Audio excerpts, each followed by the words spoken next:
दोस्तों नमस्कार। आप डीएनएम शो देखना शुरू कर चुके हैं और डीएनएम शो में हम अपराध की सच्ची कहानियां आपके सामने लेकर के हाजिर होते हैं। और आज की जो कहानी है वो बेहद हैवान।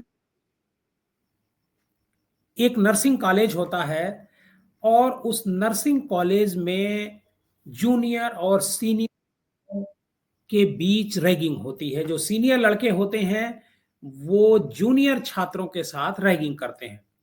और रैगिंग भी कोई सामान्य रैगिंग नहीं, रैगिंग करते समय ये छात्र उन हैवानियत पर उतर आते हैं।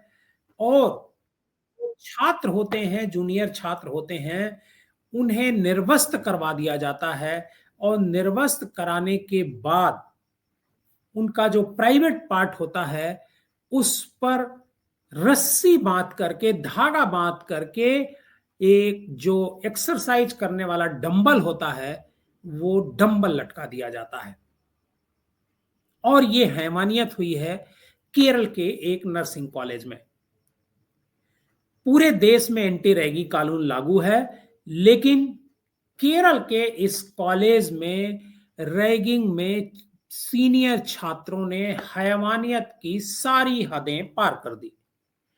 और अब ये मामला पुलिस के पास है और पुलिस ने इस मामले में 3 लोगों को गिरफ्तार भी किया है।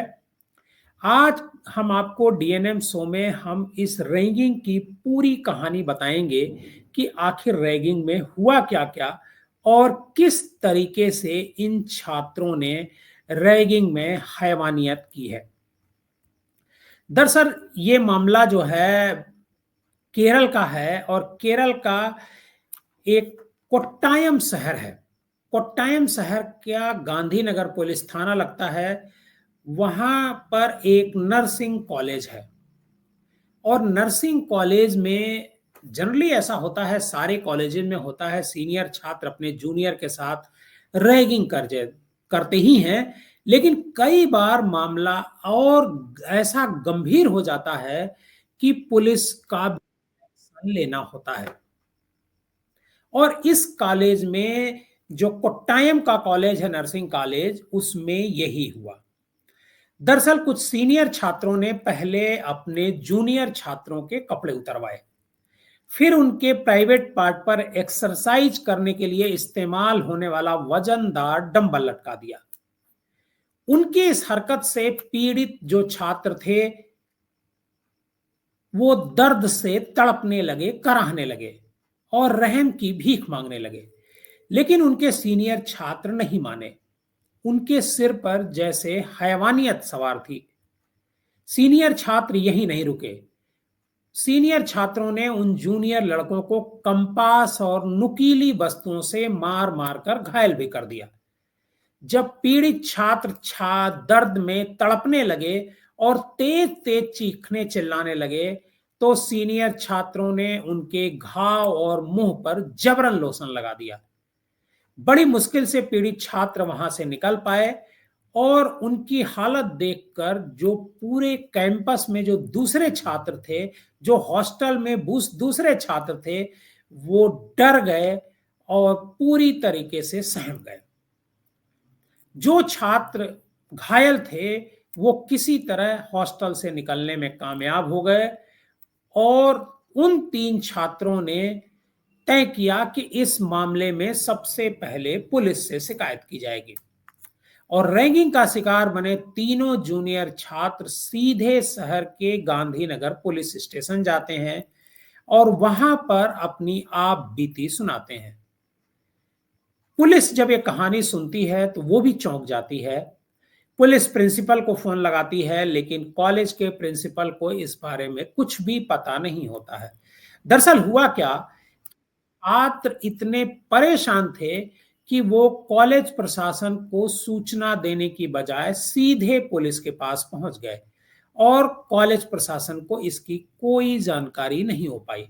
और यहां तक कि जो हॉस्टल के वार्डन थे उनको भी इस बारे में कुछ भी नहीं पता चला, क्योंकि जो पीड़ित छात्र थे वो हॉस्टल से किसी तरह निकल करके बाहर आकर पुलिस के पास चले गए थे और जो वहाँ हॉस्टल में और छात्र बचे हुए थे, वो बेहद डरे हुए थे और डर की वजह से वो किसी से कुछ नहीं कह रहे थे, क्योंकि सीनियर छात्रों ने ये सब होने के बाद जूनियर छात्रों को खूब धमकाया और उनके साथ भी यही कृत्य करने की धमकी दी और कहा कि अगर किसी को बताया, वार्डन को बताया या प्रिंसिपल को बताया, तो तुम लोगों के साथ भी यही होगा।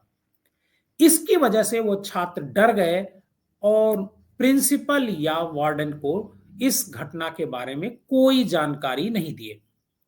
पुलिस हालांकि इस मामले को गंभीरता से ली और पुलिस ने प्रिंसिपल से पहले तो बात की और प्रिंसिपल से बात करने के तुरंत बाद पुलिस कॉलेज पहुंचती है और जो 3 छात्र होते हैं उनको गिरफ्तार कर लिया जाता है। हालांकि इस मामले में आधा दर्जन छात्रों के लिप्त होने की बात बताई जा रही है, लेकिन जो बाकी जो छात्र हैं इस रैगिंग में शामिल रहे, वो पुलिस को नहीं मिले।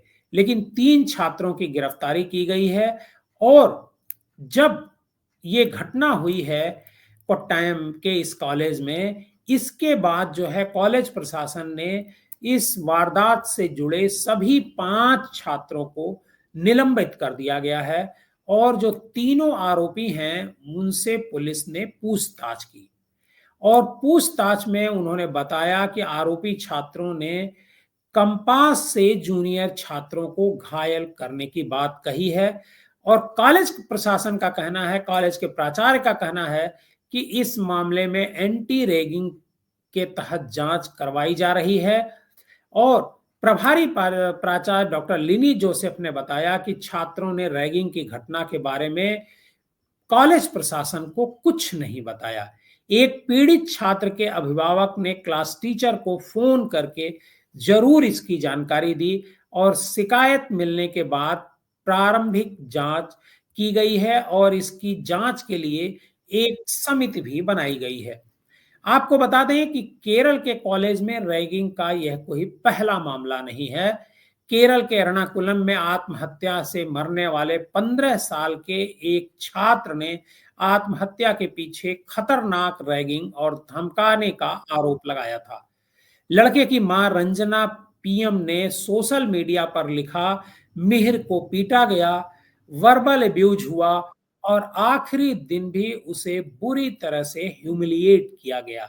मतलब बहुत बीभत्स तरीके से हैवानियत की हद तक जाकर के केरल में रैगिंग होती है और उस रैगिंग की शिकायतें आती हैं।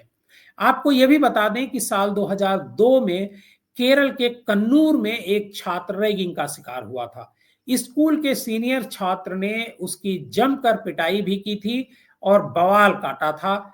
घटना का एक वीडियो भी सामने आया था जो सोशल मीडिया पर खूब वायरल हुआ था और उस समय 11वीं के छात्र ने दरअसल अपने बाल लंबे कर रखे थे। बस इतनी सी बात को लेकर के 12वीं के कुछ छात्रों ने इसे बड़ा मुद्दा बना लिया और देखते ही देखते उसके साथ मारपीट शुरू कर दी। इसके साथ साथ Kerala university of veterinary and animal science के छात्र जेएस सिद्धार्थ को 18 फरवरी 2024 को अपने ही कॉलेज के हॉस्टल के बाथरूम के अंदर लटका हुआ इनका शव मिला था।